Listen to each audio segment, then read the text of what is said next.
Oh, what's up guys? Motorz here. So may nangyari, napabiyahe na ako. And siyempre na-press ko na yung record sa GoPro. Na-inspect ko na rin yung dadaanan ko, etc. All along, no, siguro namaligmata lang ako. Akala ko nagre-record siya. Nag-notice lang pala na no SD card. Grabe, so siguro mga 30 minutes na ako bumabiyahe. Wala, sayang yung record and daldal ko. Parang eng-eng lang ako dito nagsasalita mag-isa. Kaya siguro tumitingin yung ibang nakasabay ko sa traffic. Anyway, on the way tayo ngayon sa bangko, no? So kanina may mga errands tayo na ginawa, may mga nilakad tayo. Supposedly yun yung content.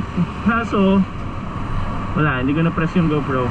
On the way tayo ngayon sa land bank and dun sa pinagpagawang ko nung motor. Kasi sabi nung mekaniko, kapag kumalog ulit yung ball race ko or yung manibela, may tok agad, ibalik ko daw para ayos ulit nila, no? Sana bukas, kapag hindi, edi i-timing ko na bukas ay bukas sila. Ay, Diyos ko naman, sa kalsada pa talaga nag-park si bossing. Traffic dito, ba't kaya? Thank you po. Sana bukas ang Tobis, sana tukas. Bukas ang Tobis, bibili na rin ako ng something from them. Pag hindi, edi bukas na lang po. Nako, ayun.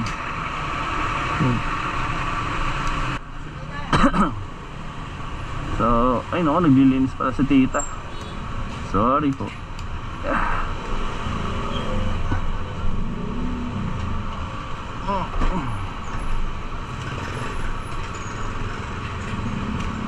Ito naman.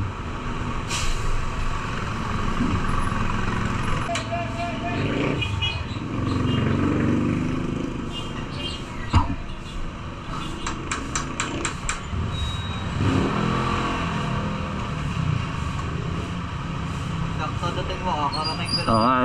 Kakarating mo lang? Room service ako.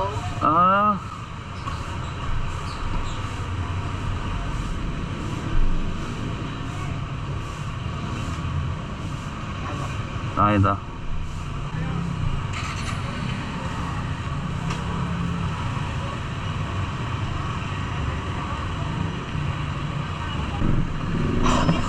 Sa Tobis motorcycle.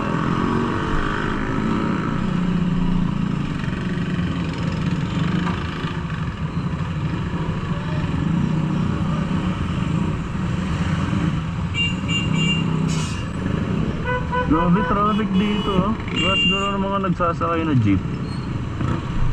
Hindi ko alam kung tamang sakayan nila to, pero ayun eh, oh. Congested eh, no? Dugtong kanina, dugtong dito kanina eh. Thank you. Yun. Okay, nakalis na tayo dun sa ano. Shit. Woo! Grabe. Sige ba, sige ba.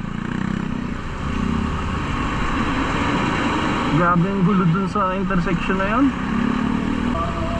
Anong meron? Ba't sobrang traffic? Pakiramdam ko tuloy ano, parang Opya, Manny Popcorn. Anong meron? Ay pusang alos, may ano, aksidente. Aksidente ba yan? Aksidente yata, boss.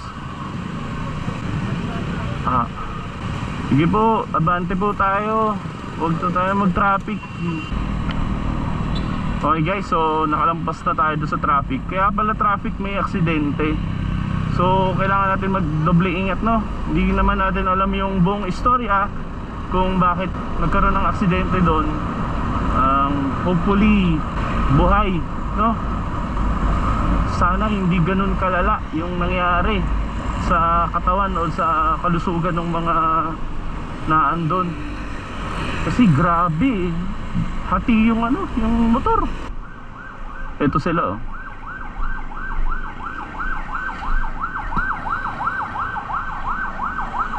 Gabi, isang oras bago nakapunta yung ano, ambulansya doon sa na-aksidente.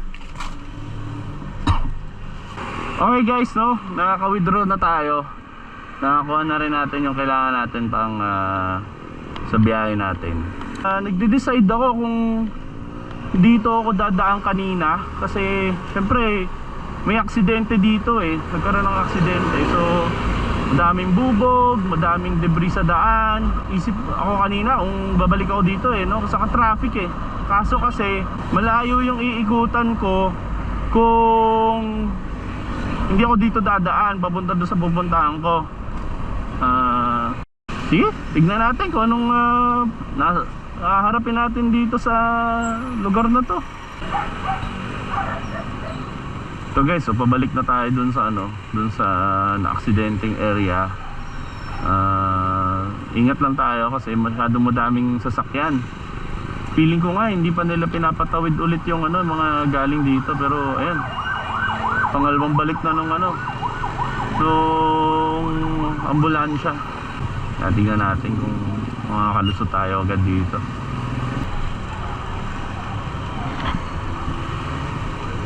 Pinauna ko na siya kasi angkas yan eh. Negosyo niya yan. Negosyo. Trabaho niya yan. Baka meron siya, baka kasi may naghihintay ng rider sa kanya. So split second na pinalampas ko siya. Malaking tulong na rin yan. Oh, lumalig siya. Grabe ang traffic.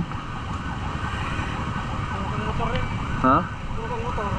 Wasak no? Galing din kayo doon, sir?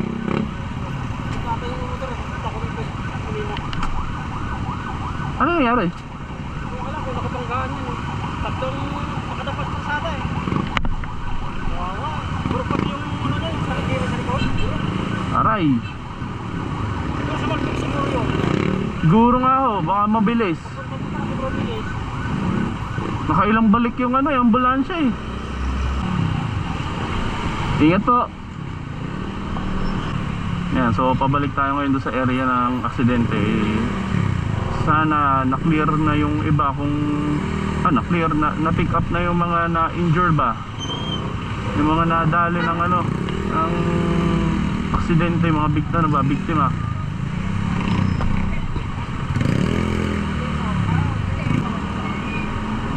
Okay, buti naman na pick up na yung mga ano, mga na-aksidente. Mahirap yun eh kapag matagalan ka. Danas na amin ng mag-aano ko yun, ng chewing ko yun. Tipong ano yun eh, parang kada isang segundo, isang minuto ba sa buhay ng tao. Pero una sa lahat no, bago tayo mag-conclude ko anong mga nangyari doon sa aksidente,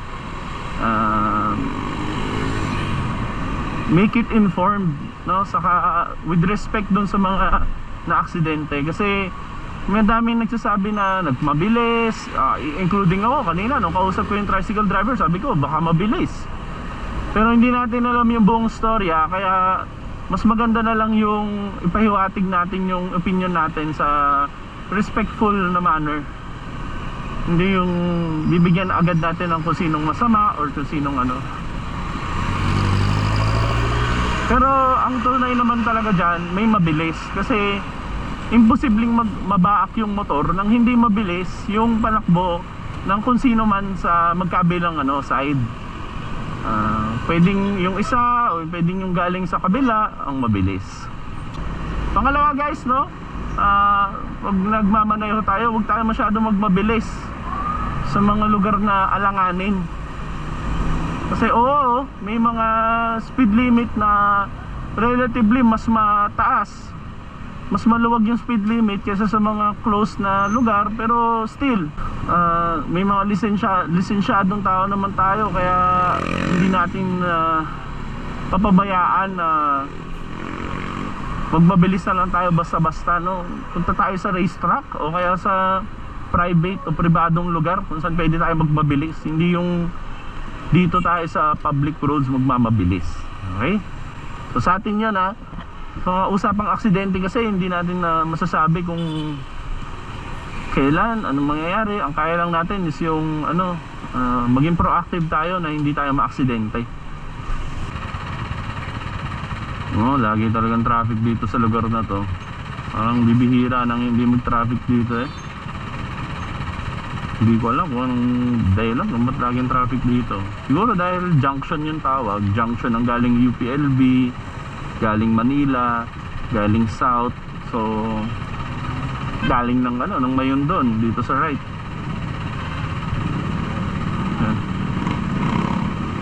Okay, let's go. Okay guys, so nakuha na natin yung first stop natin for today. Well, second stop kasi syempre nakapag-withdraw tayo, kapagpaayos ng ball race. Then nadala ko yung kailangan dalhin sa bahay namin. Ang last ay kuha tayo gamot.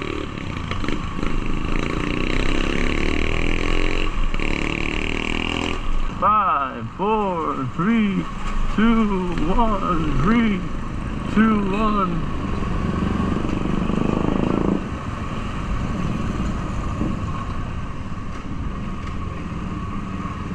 So nag-isip ako ng mga other na topics na pwedeng i-content natin.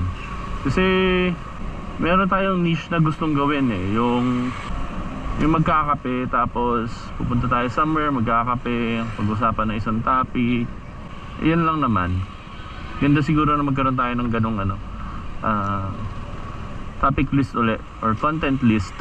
So, gagawa tayo ngayong gabi after nung mga kailangan kong gawin. Siyempre i-prioritize muna natin yung mga location and yung if may business, wala naman. Yung may business kayo dyan, hindi yung business pwede nyo i-prioritize.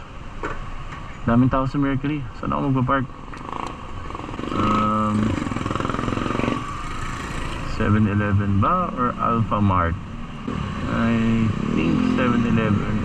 Alpha Mart na lang. Hindi tayo magpark. O kaya dun sa Siomai.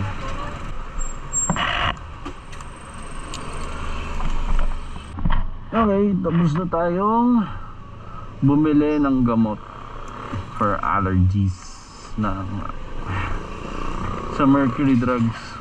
Guys, naisip-isip ko, sana may isang gamot na one size fits all na lang. Bibili ka ng gamot, tapos yung gamot na yung bahala magsabi kung ano yung meron sa sarili mo. Pero parang one at a time lang. Kunyari, pa-prioritize ng gamot. Limited lang limited lang cancer. Yan, hindi niya kaya cancer. For example lang may sipon ka, pero at the same time may malaria ka. Ang una niyang gagamutin yung malaria, hindi yung sipon. So iinom ka ulit, bibili ka ulit ng gamot na yon para gamutin niya yung isa pa. Oy, ganun na ba kahirap gumamit ng Signalite ngayon? Parang nagigits ko naman paminsan-minsan na kapag hindi kaya signal lang kahit kamay lang ba, huwag sira. So dahil lisensyado, saka very strong motor, dapat nagana yan. Hindi pwedeng hindi nagana. Kasi kapag hindi nagana yan, huwag mo na i-drive. Obya. Ano to? Uy, wow. Ano ba ito? Like parang taxi? Grabe oh. Ayos yun ah. Grab ba yun? Daan tayo guys dito sa gitna. Pakita ko sa iyo yung kay Quick Tower saka yung Oble kapag gabi.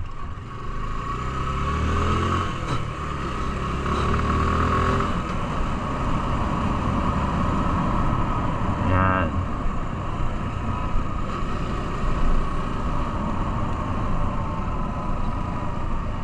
Si Quick Tower.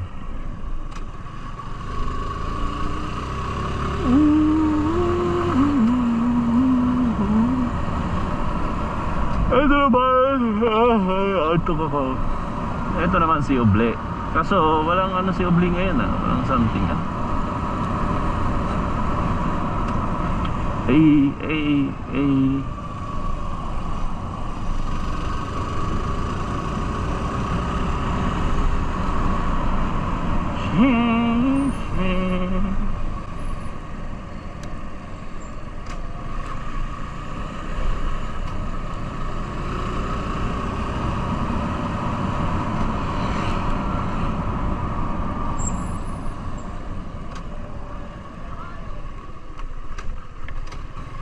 Welcome sa Freedom Park.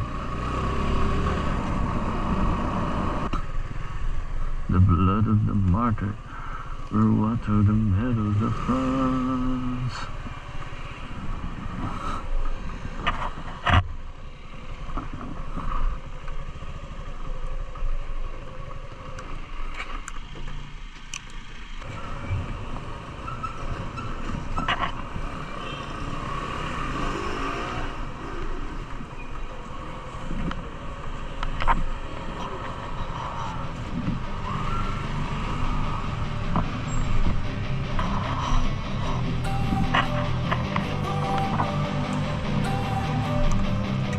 Don't wanna sleep in, cause I got something to prove. I gotta take what I hate and finally make a move. I think of you and all the shit you don't do. Well, I'ma make hella sure that I don't Thank you. become you. Sorry. I have no regrets, yeah, I'm tired of my chest. I'll never forget what it's like to be in debt. Been stabbed in the back bed, I'll show you what happens. Pass me the mic and I'll show you with action. I feel this pain, you already know. Turn that to gains, let my money show. I've got these things that I can't let go. Watch me turn this life into something that you can never own. I feel this